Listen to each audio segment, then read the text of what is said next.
শনিবার রাত নেমেছে মণিপুরের ইম্ফলের আকাশে, কিন্তু এই রাত আর ৫টা রাতের মতো নয়।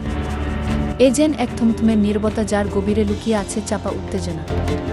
গুলির শব্দ, বিক্ষোভে আগুন আর প্রশাসনের কড়া নজরদারি, সব মিলিয়ে এক অস্থির পরিস্থিতি। আবারও কেন উত্তপ্ত হয়ে উঠল ভারতের উত্তর পূর্বের এই ছোট্ট রাজ্যটি? কিসের গন্ধ এই বাতাসে, কিসের পূর্বাভাস? মণিপুরের পরিস্থিতি আবারও অগ্নিগর্ভ। শনিবার বিকেল থেকে নতুন করে ছড়িয়ে পড়া সহিংসতা রাজ্যটিকে এক অস্থির পরিস্থিতির মুখে ঠেলে দিয়েছে। জারি করা হয়েছে কারফিউ, বন্ধ করে দেয়া হয়েছে ইন্টারনেট পরিষেবা। গতকাল বিকেল থেকেই এই উত্তেজনা শুরু হয়েছে। মেতেই গোষ্ঠীর ৫ জন সদস্য, যাদের মধ্যে আরামবাগ টেঙ্গলের সদস্যরাও আছেন, তাদের গ্রেফতারের খবর ছড়িয়ে পড়তেই পরিস্থিতি নিয়ন্ত্রণের বাইরে চলে যায়। বিক্ষোভকারীদের অভিযোগ, এই গ্রেফতারি সম্পূর্ণ অন্যায় এবং উদ্দেশ্য প্রণোদিত।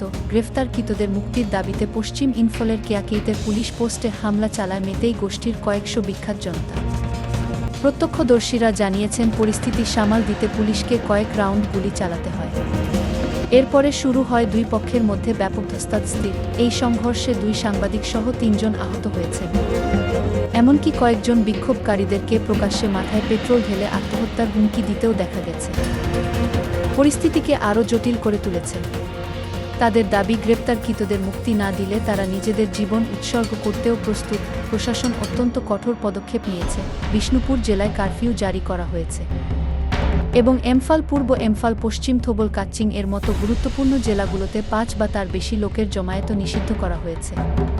তবে সবচেয়ে গুরুত্বপূর্ণ এবং তাৎপর্যপূর্ণ সিদ্ধান্তটি হল, আগামী 5 দিনের মধ্যে ইন্টারনেট পরিষেবা সম্পূর্ণভাবে বন্ধ রাখার সিদ্ধান্ত।